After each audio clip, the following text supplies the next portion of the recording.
the unsurpassed, profound, and wondrous Dharma is rarely met with even in 100,000 million kalpas. Now I can see and hear it, accept and maintain it. May I unfold the meaning of the Tathagata's truth.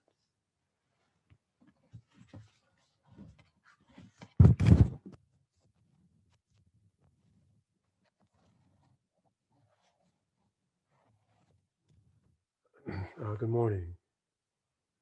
It was, it's funny, I don't know which way to look. Hello? This is better. Camera. But I can see people, so move here. Here.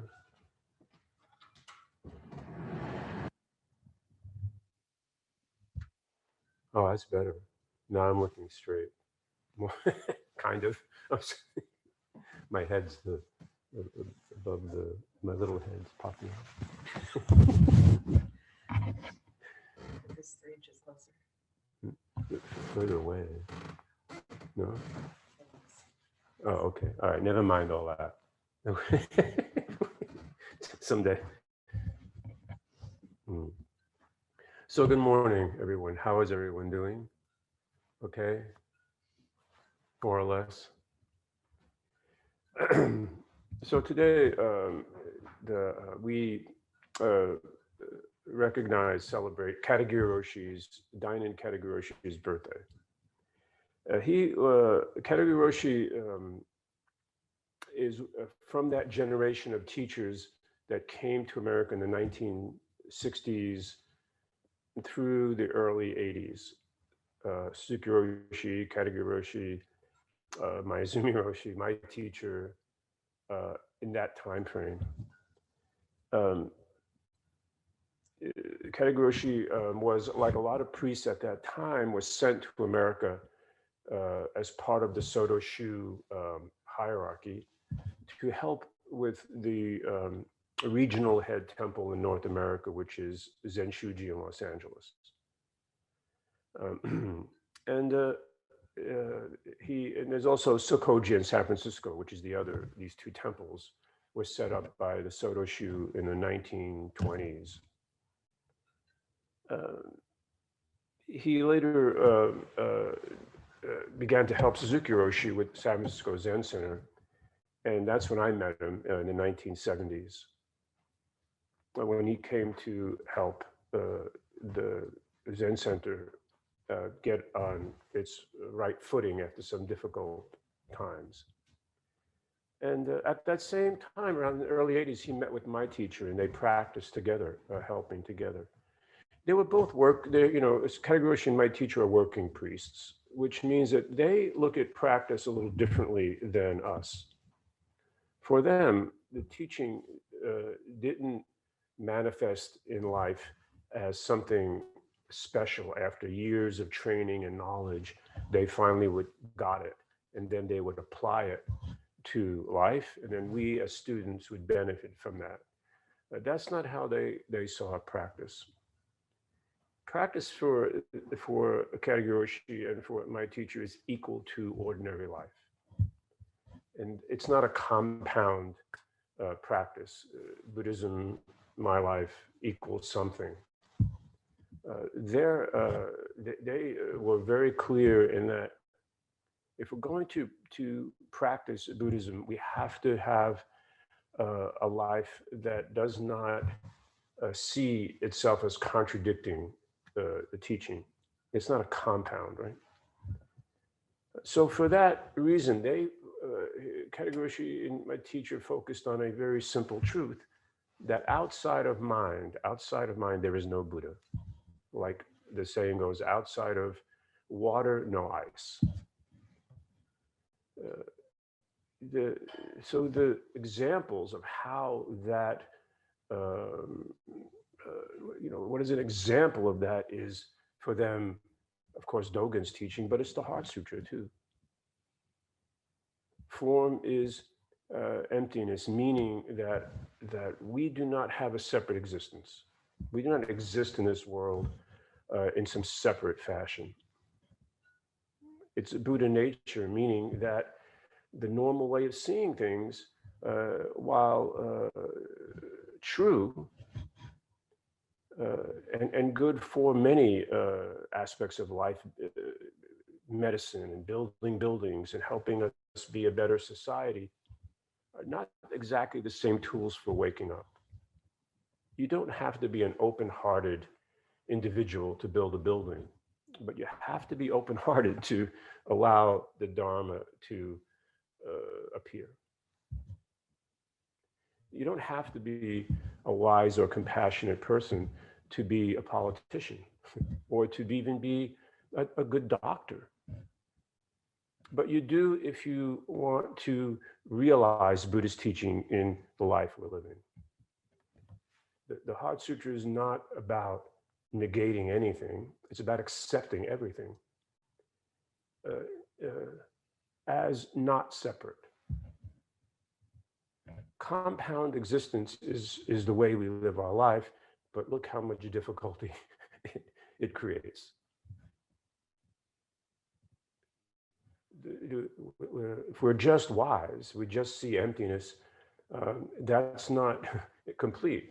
Avalokiteshvara Bodhisattva is the one teaching. Avalokiteshvara is the Bodhisattva of compassion. She can hear all the pain and cries of the world. But in doing so, to really help, she enters that world and teaches that you're not, the pain you're feeling is primarily because you see yourself as separate. Your practice is separate. It's out there somewhere. And if you only do the right things, you'll get there. There's no litmus test. Ordinary life is how we practice. If we have the eye of wisdom, zazen eye, and the compassionate heart, and those two together are not separate realities. That's the teaching of Katagiri Roshi, I think. Open-hearted practice, seeing the life we live as Buddha's mind itself. That means that even those people who attacked the buildings in Washington will be Buddhists someday, if they open their heart. It's up to them. It's also up to us to treat them with open hearts too. If we don't, then we are recognizing only the compound existence. So he said here in his talk, for anyone living a spiritual life, the most important practice is open-heartedness. By dealing with life with compassion and kindness is not easy. We tend to live in terms of me, good or bad, right? But if you're interested in the spiritual life, you'll have to consider more than just yourself. So the way in which they teach us to do this is not to, just, try to go out and fix that problem, but to treat everything we do simply. So Colleen reminded me that one thing Katagiri Roshi would say is, just wash your face. Just wash your face. My first teacher would say, massage your feet. Before you sit, massage your feet. Akiba Roshi, my teacher, just says, look, ordinary mind is the way. So,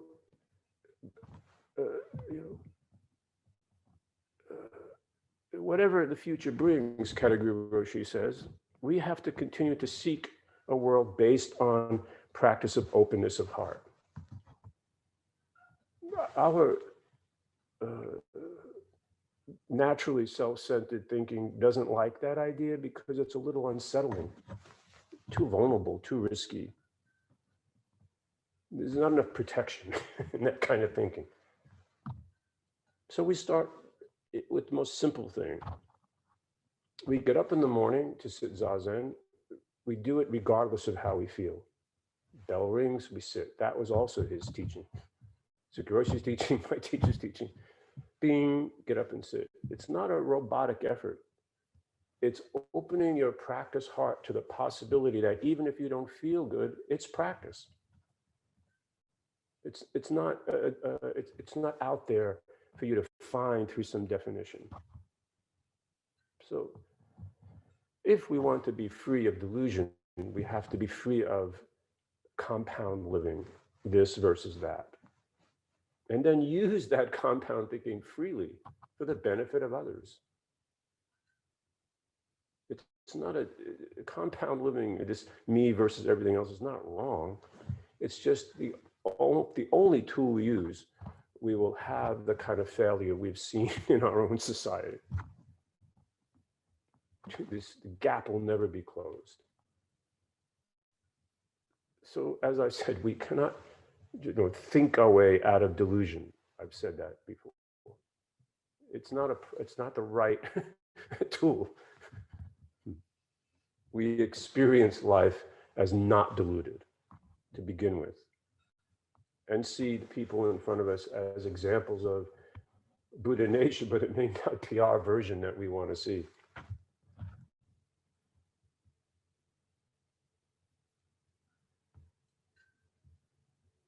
So we don't want to live a life only in terms of how we've figured out the right compound.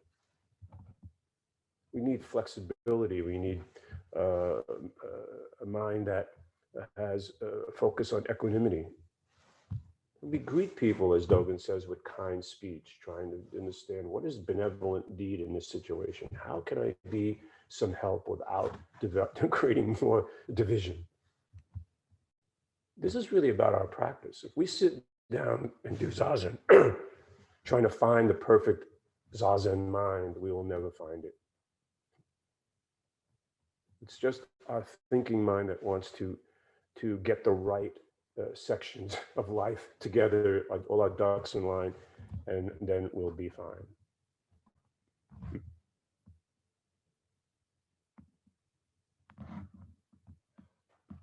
Another thing my teacher used to say, so you can see the world pretty clearly, but you don't see how the world sees you. I would come into the Zendo, excuse me, very young, and I was wearing jeans, blue jeans, probably with holes in the knees or something like that, and not quite cleaned up. Oh, please come in, they'd say, but you should look how what you do matters. How you present yourself to the world matters. So Katagiri Roshi's emphasis was to learn to see the world through the eyes of wisdom and compassion, which means that nothing stands by itself. The world out there is the world that we project. Outside of mind, there is no Buddha. What kind of a Buddha mind do you want? And how real do you need it to be? Ordinary life is not outside of the sacred. What kind of expression do we want to see? It's up to us. But, memories, patterns, habit, preconditioned thinking, trying to create a solid now out of a life that's always changing is the problem that we have. So the eye of Zazen will tell us that the separations are our own doing, good or bad.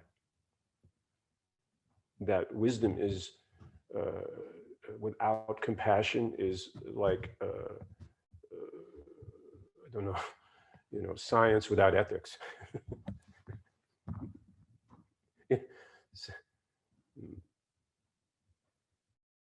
So, seeing one thing clearly, we don't see that one thing clearly without everything else included.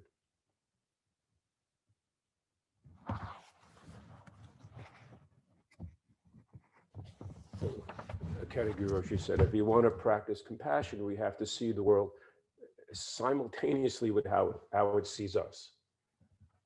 This will help us realize that Seen and seer are not separate. How do we greet the world with this compassionate, wise heart when most of our upbringing tells us otherwise? Well, every day, every time we act, we try to bring wisdom and compassion into our actions. We're not going to be perfect at it ever until we're Buddhas. We're not looking for perfection in that way. The perfection of wisdom is already there. And that's why when, the Heart Sutra class, then we're going to teach the Heart Sutra class. The Heart Sutra doesn't begin with everything is empty and there's no ego and this is how you should realize things and everything you think of has got to be false. It says, bring forth all you can of love, faith, and devotion, taught for the benefit of the world, for heroic spirits intended. Heroic spirits, because it's not easy to do that. Our brain doesn't think that's a good idea. Too vulnerable. And love, this word love is means seamless, without separation. And we're devoted to practice, so we already know that. And of course, we have to have faith, not just in our practice. We can't. This is not a practice based on a solution or a methodology or a technique. It's waking up and practicing zazen, washing our face, taking care of our livelihood, making decisions that benefit others as well as ourselves. This is all expression of love, faith, and devotion. But it's your own version, your own vision of that. We can't give it to you. And teaching for the benefit of others, not just ourselves. So, these teachers, Katagiri Roshi and Sukhi Roshi and my teacher come from a place where to be a Zen priest is just a job. It's a vocation. You make decisions based on how that occupation is better served in the community. It's not an otherworldly practice that's trying to find some special Dharma world beyond our activity. Very much rooted in wake up, sit, even eating, sleeping, everything that we do has a reminder to us. So, what is the meal gatha? We desire the natural condition of mind to be free from greed. We say this for when we eat. So just eating food to satisfy our hunger, like sitting zazen to satisfy our deluded mind. It's okay, better than not, but eating so that we take care of ourselves to take care of others. We're not living alone, we're not isolated, we're not in our own little world. So we have to learn how to negotiate this compound life that we have. But compassion will help us see that compound life is a projection like everything else. It's our compound. We could put together any set of ingredients we want. Which is the most conducive to harmonious harmony and balance, which isn't. So, reality is not outside our life. Buddha nature is not outside our life. That's the teaching of the Heart Sutra. It's not to negate things. It's to open your part to the reality of life that is not separate silos of information, bits of knowledge, things we need to decide to do alone. Doing things is an example, an expression of the Dharma, of the teaching. So it's less me versus you. So to be a Buddhist is not really to be a Buddhist. It's to be to act with wisdom and compassion. That's and everybody will do that a little differently. Still, if we want to learn, if we want to do this, we have to train our mind. And one way to train it is get up and sit. Take care of your house. Take care of your life. Clean our place. Take care of what we can take care of. It's not separate. That's how we treat things, not separate.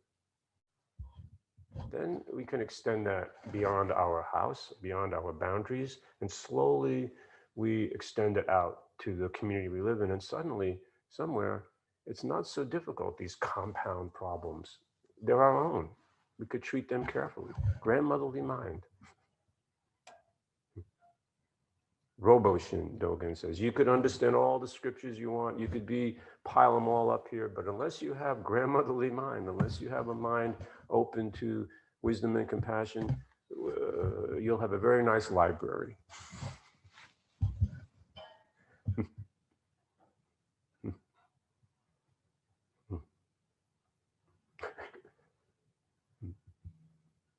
You can work in the university. So call forth all you can of love, faith, and devotion. First of all, to our own life, your own. Wash your face,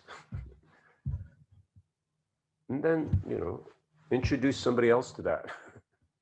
Do you know about washing your face? How simple. We can't do that, we teach Zazen here for the monthly. We can't tell people, oh, you want to practice Zen, just wash your face. They wouldn't listen. They would think we're not very smart people. So we couch it differently. Meditation, transformation. Oh, that sounds very good.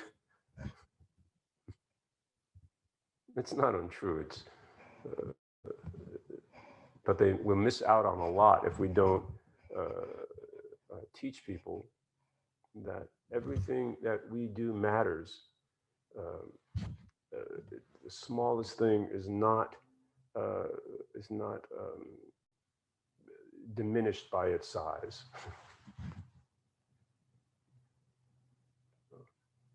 How do we live open-heartedly with wisdom and compassion is to do it. We have to be a little bit fearless. Heroic spirits intended. If you really need to live a compounded life, the Talk Sutra will be a bewildering teaching. It makes no sense. But when we see it through the mind of Zazen, then the teaching becomes less obscure.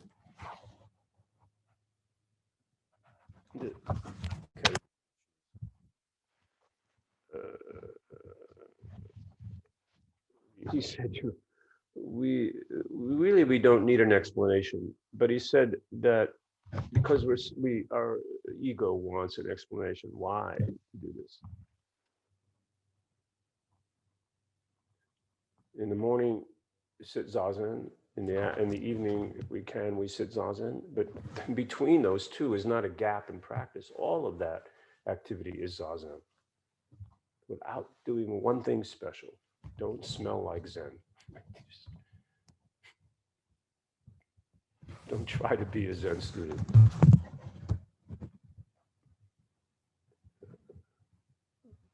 Opening your eyes is no different than Buddha opening his eyes. He slept, he ate, he had problems, he had difficulties. He lived in very precarious times.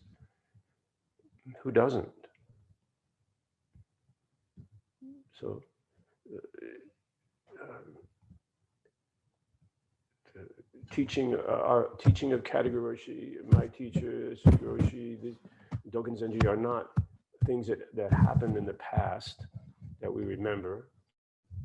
It's what's happening now that we connect with. That's why we celebrate our lineage. But we also celebrate each other's birthdays, don't we? Same thing. We're all important like Katagiri Roshi. We're not different. We can accept and maintain this practice, but we have to accept it first. Can't do that with a closed off heart.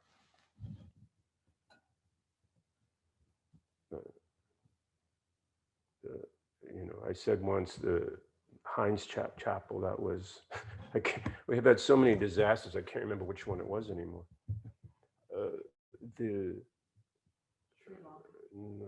Not the synagogue massacre. They asked me to say something, and the only thing I could think to say was, we have to recognize reality. We may have to lock our doors, but we don't have to lock our hearts.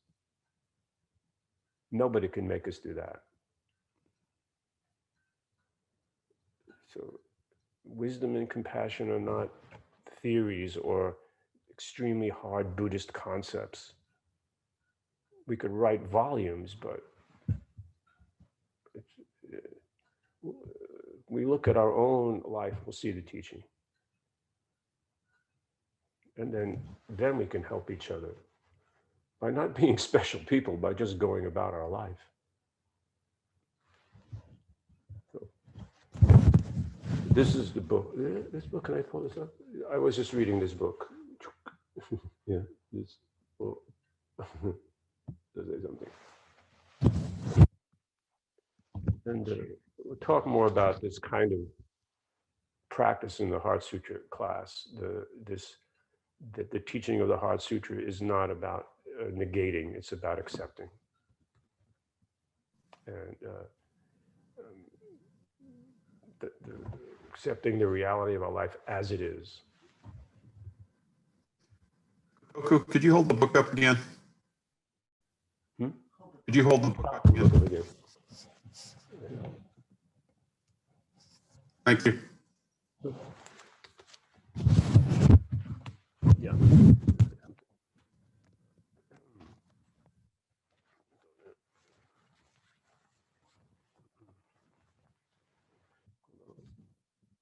And another thing I want to say too about Katagiri Roshi's writing or Suki Roshi's writing, or my teacher publishes in the Dharma Eye magazine once in a while. If you look at the way they write, just go look below, you will find Dogen Zenji's teaching there. Expressed through very, their own individual view, but you'll see Dogen Zenji's teaching. You'll hear some of the sutras. So they even though they have their own expression, their own style, their own unique way of living, they really were bringing the teaching of Dogen and Buddha to us in a way that did not point to a place outside ourselves. That's a unique Zen style. So that's what we mean. Take care of your practice, take care of yourself, is to not be more closed off, but more open-hearted. That's how we take care of our practice. Thank you.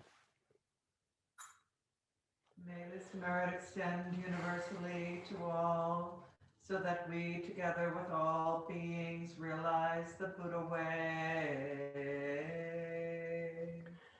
Beings are numberless, I vow to free them. Delusions are inevitable, I vow to end them. Dharma gates are boundless, I vow to enter them. Buddha's ways unsurpassable, I vow to